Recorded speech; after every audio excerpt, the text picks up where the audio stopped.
Hoje, a agenda ambiental vai tratar sobre o objetivo de número 1, erradicação da pobreza, acabar com a pobreza em todas as suas formas, em todos os lugares, e o número 2, que prevê fome zero e agricultura sustentável.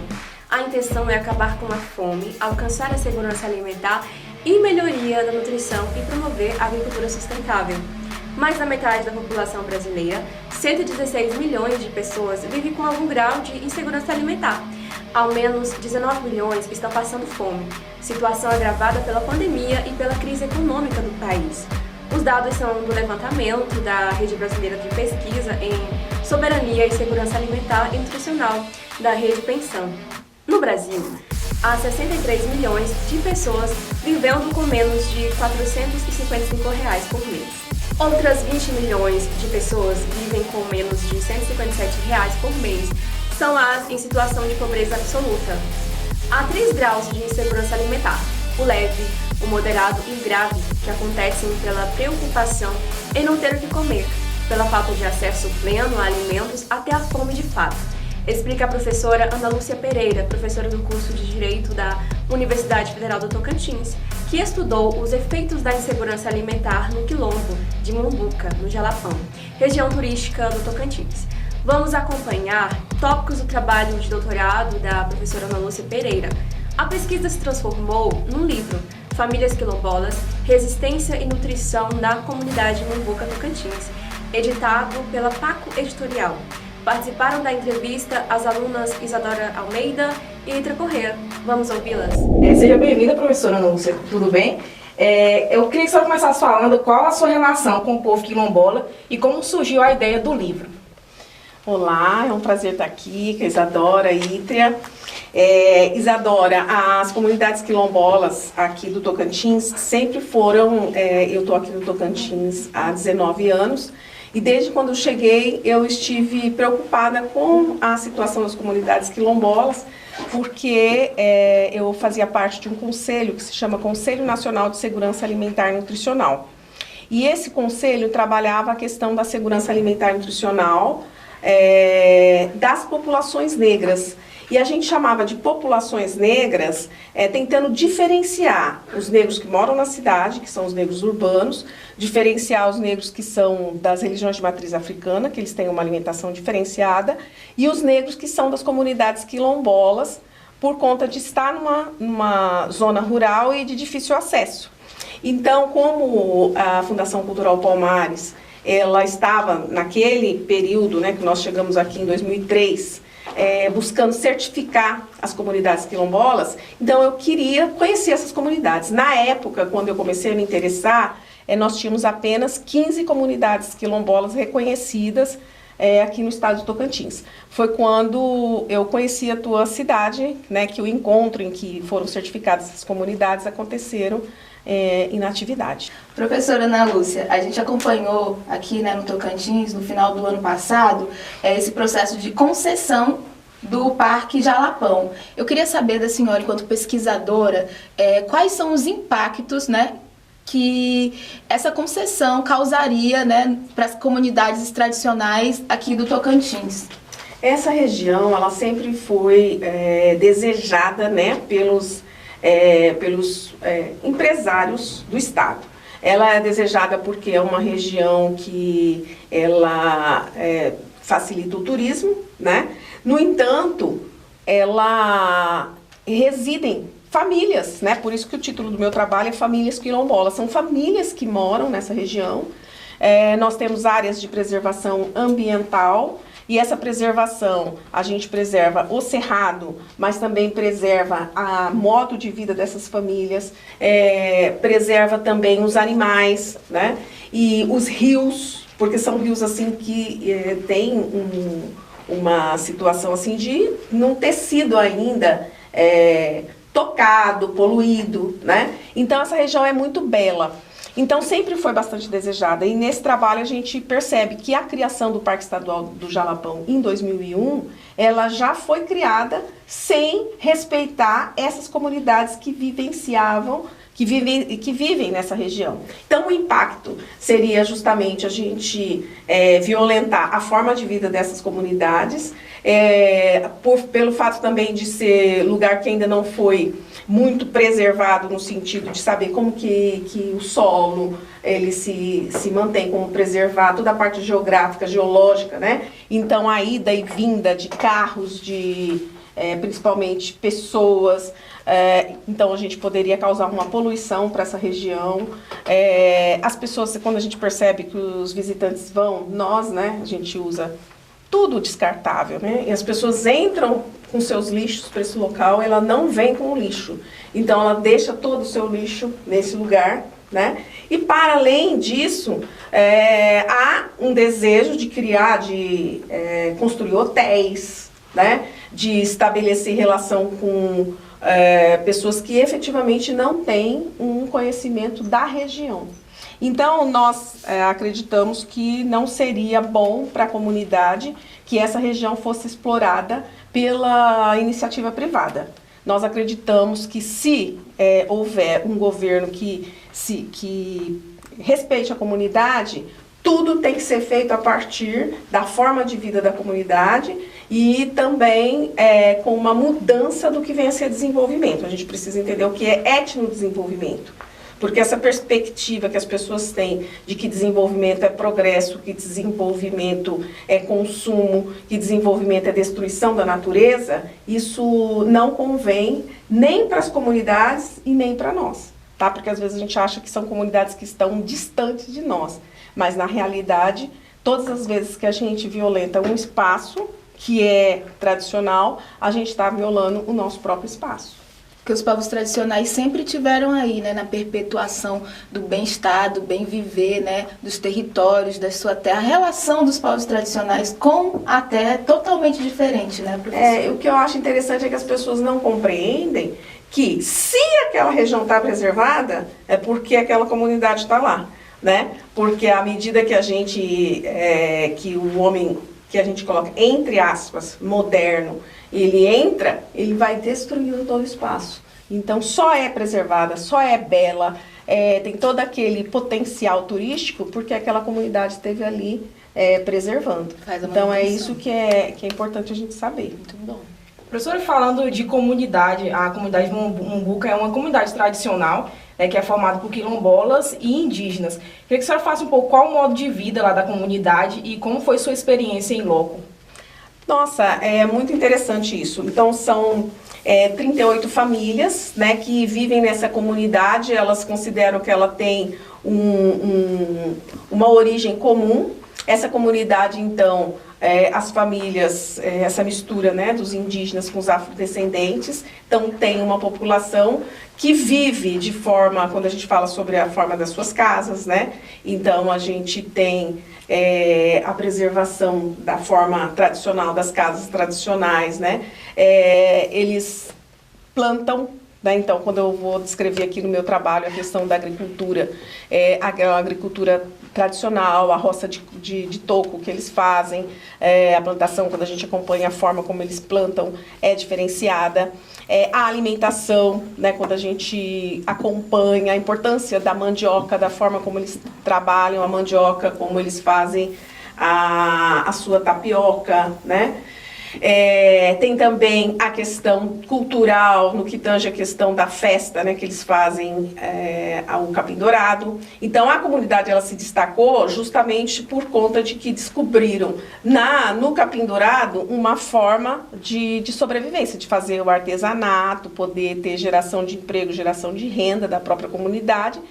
E isso faz com que eles também organizam uma festa para estar recepcionando a saída das pessoas que vão fazer a colheita do Capim Dourado.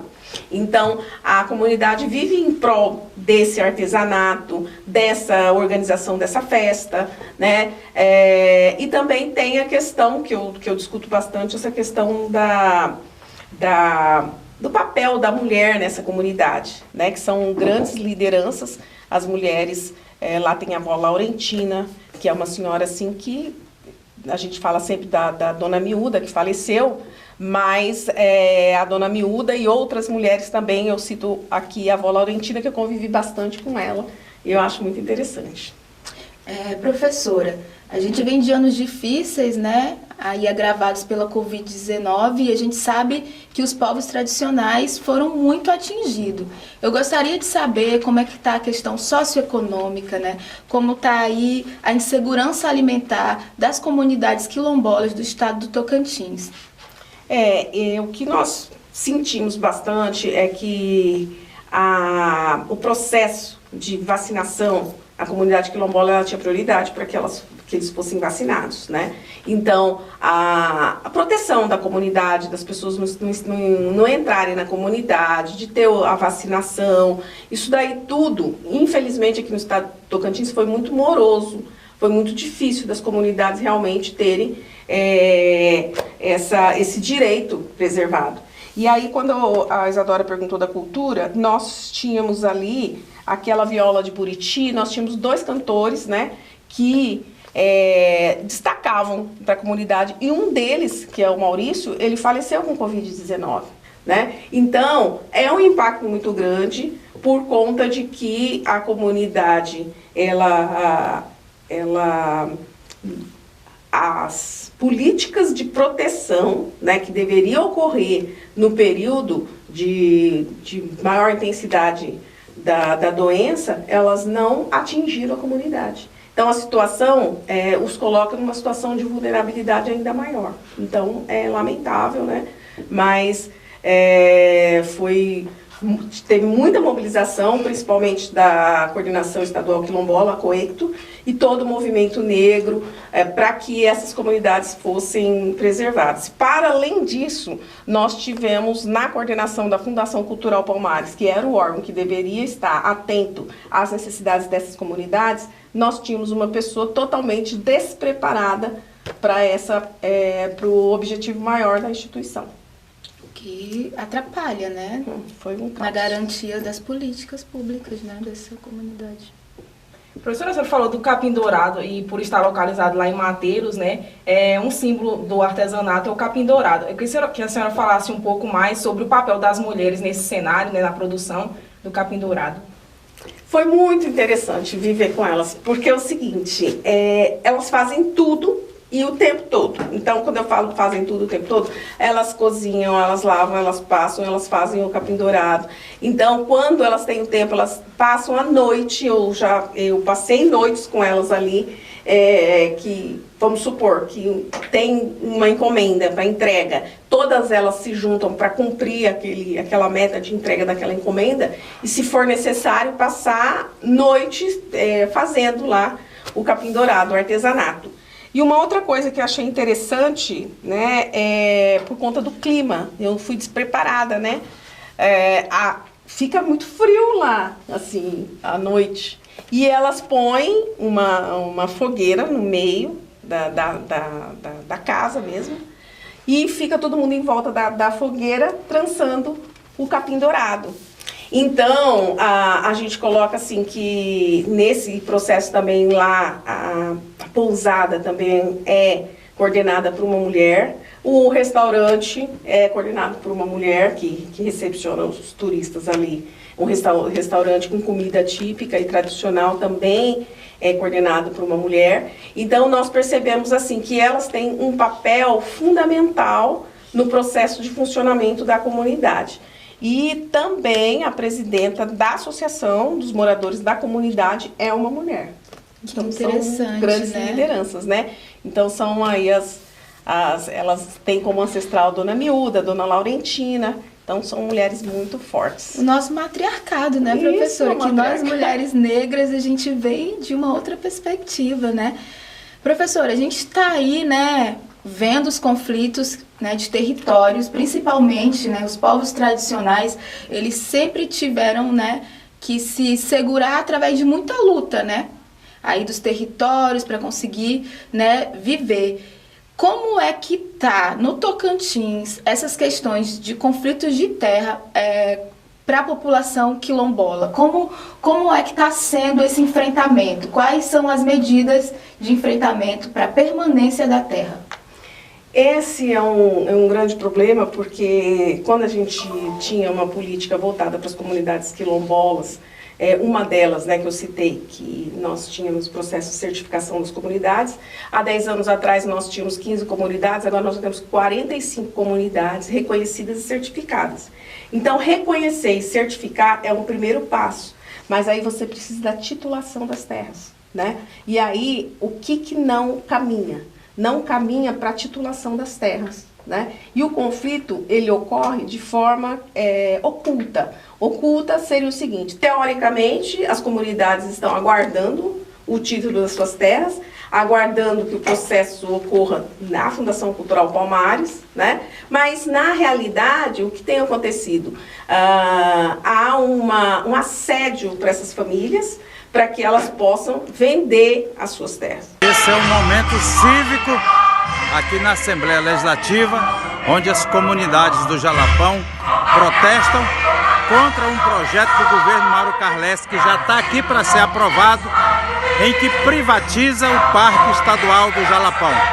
Esse é o momento que a gente tem que começar a conscientizar de que projetos dessa natureza são danosos a um povo, a uma comunidade que toda a vida viveu relegado pelos governos, e infelizmente a gente vê a Assembleia Legislativa se colocar quase que inteira a favor de um projeto que não é transparente e que nem discussão ainda teve, e o que a gente sabe que já vai ser aprovado hoje.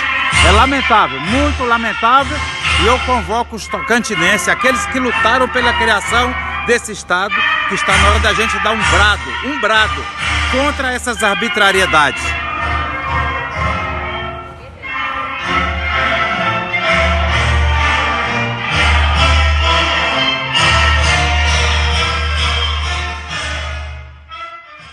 Quando no processo de titulação das comunidades quilombolas, na medida que ela se autodeclara quilombola, a terra é comum, o bem é comum, né?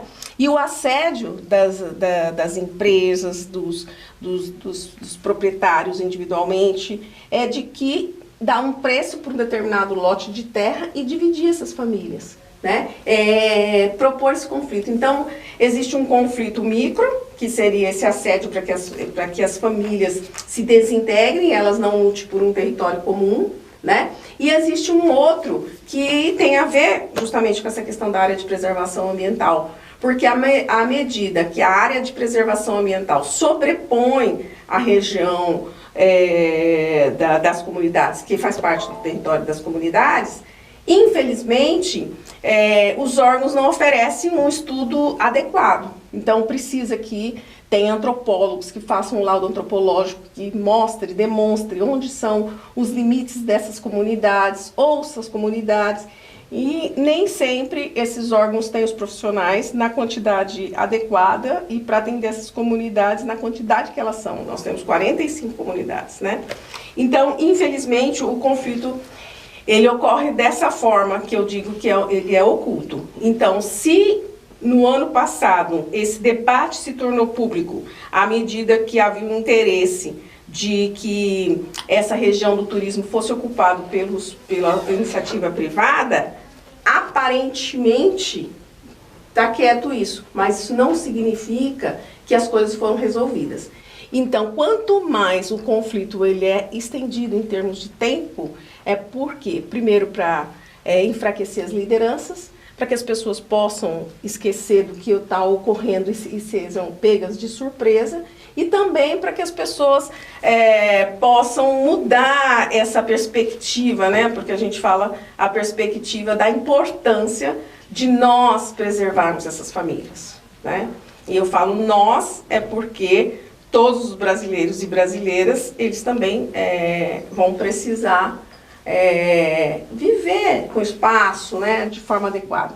E às vezes a gente se esquece que nós somos seres humanos e a gente aceita viver enjaulado, né?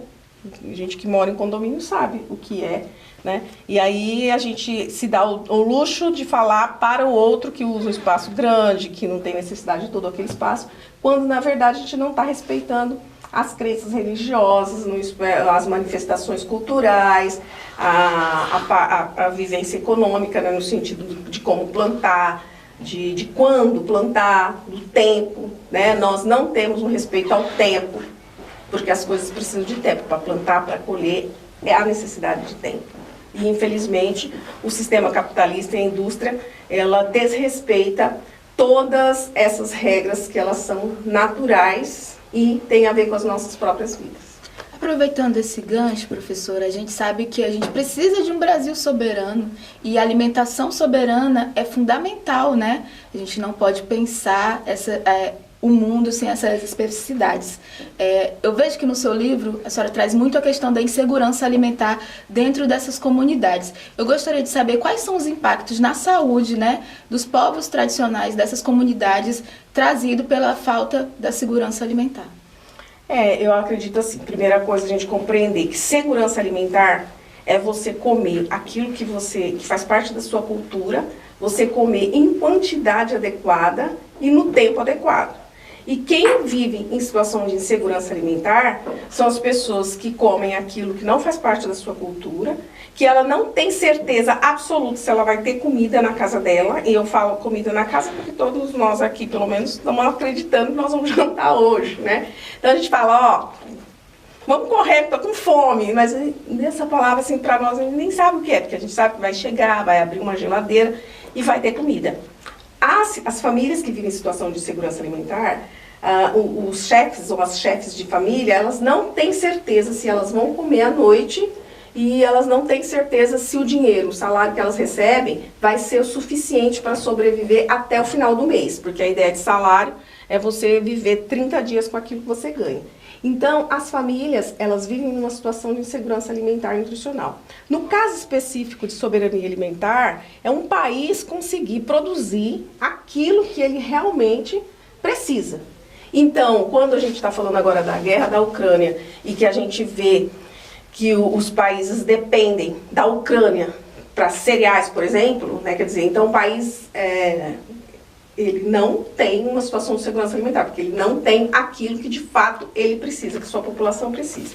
Quando a gente pensa nas comunidades quilombolas, elas vivem numa situação de insegurança alimentar e nutricional, por quê? Por causa que elas estão sendo invadidas, seu território está sendo invadido, está sendo diminuído, então elas não conseguem plantar da forma como elas plantavam, não conseguem colher da forma como elas colhiam. A caça, né, quando fala de área de preservação ambiental, essa palavra caça na comunidade não podia nem falar, caça, né? Mas na verdade, os povos comunidades tradicionais, quando caçavam somente para alimentação. Não era caçar por turismo, caçar só para sobreviver. Então isso faz parte, essas são as regras da natureza, né? Você poder caçar um animal para você se alimentar. Então eles vivem numa situação de insegurança alimentar também, porque à medida que você fica lutando pelo seu território, você está o tempo todo tendo que se organizar. As lideranças quilombolas vão ser chamadas para reunião, para isso o tempo todo, porque invasão o tempo todo. Então o que ocorre? Quais são os impactos da saúde que você perguntou? Primeiro, obesidade. Né, porque a pessoa não come da quantidade adequada, quando come, não come o que é adequado, a obesidade. No caso das crianças, os turistas querem agradar, levam bala, açúcar, então elas ficam com problemas dentários, né, não tem atendimento dentário, então elas ficam com problema e não tem quem recorre, então a questão é difícil isso. Uma outra situação que nós também observamos e muito é que essa alimentação inadequada também provoca desnutrição, né? Então essa desnutrição, ela é detectada, o indicador é o peso de nascimento, quando a criança nasce, ela é pesada para verificar efetivamente se ela está com o peso adequado. Então essa desnutrição infantil, ela ocorre, e isso já era uma coisa ultrapassada no nosso país, né? Então, infelizmente, são esses os impactos maiores. Tem a situação da mulher também, que é a questão do atendimento específico para a mulher, porque as doenças, por exemplo, atendimento ginecológico, muitas mulheres na comunidade nunca visitaram o ginecologista, né? Então, são questões assim que a gente percebe que é uma ausência do Estado nessas comunidades. Então, é necessário que esse atendimento ocorra. No caso da comunidade Mumbuca, tem um agente de saúde, mas há uma distância de 40 quilômetros da cidade de Mateiros até chegar à comunidade. Então, se houver qualquer problema, às vezes também não há um carro, às vezes é um caminhão, uma família tem um caminhão para sair para atender a comunidade toda. Então, às vezes não dá para atender no tempo correto, no tempo adequado. Então, são todos esses impactos que a gente pode falar assim e precisa ser denunciado, né? Eu acho que esse trabalho, ele vem para demonstrar que são famílias, né, como as nossas, né? Eu falo como as nossas porque a pessoa, ela, né, Isadora, fala assim, Isadora e quilombola. O que acontece? É uma família que vive tradicionalmente, por isso está num lugar de difícil acesso, mas isso não significa que não é cidadã, que não tem que ser atendida pelo Estado. Então, a questão da saúde, eu acho que você tocou num ponto fundamental, ela precisa de ser tratada de forma também de acordo com aquilo que é a necessidade da comunidade. Professora, eu como quilombola lá do Quilombo Urbano de Chapada da Natividade, a gente tem lá uma associação, a Associação Visão de Águia, que representa, né, os nossos direitos, valoriza também a cultura com projetos. Queria que a senhora falasse um pouco sobre se existe essa associação lá na comunidade Mumbuca e qual o papel dela na comunidade. Isso, inclusive eu trago como anexo, né, o próprio estatuto da associação. E aí o que acontece? As comunidades quilombolas, todas elas foram incentivadas a criar essa associação para que ela pudesse dialogar com o Estado, dialogar com a Fundação Cultural Palmares no processo de reconhecimento das suas terras e está reivindicando aquilo que é a necessidade. O que acontece, Isadora, que é muito triste, é porque os governantes, tanto municipais quanto estaduais, eles só chegam a essa comunidade em período eleitoral. Então, no período eleitoral, eles chegam e perguntam o que a comunidade quer. Para você ter ideia, deixa a Secretaria de Assistência Social para a primeira-dama. A primeira-dama não entende absolutamente nada de política de assistência social. E ela acredita que é importante ir no Dia das Mães, na comunidade, fazer uma festa e levar uma cesta, ou na Páscoa levar algum ovo de Páscoa quando vai para as crianças. E a política de assistência social é muito mais que isso, né? Então, a associação, o papel dela é saber, conhecer todos os direitos que são das comunidades quilombolas, fazer a crítica aos governantes, tanto municipal quanto estadual, em que pese que acreditem que vão ser prejudicados, né? Porque a pessoa pensa que criticar um líder que é uma situação, não quer que ele seja eleito. A questão não é essa.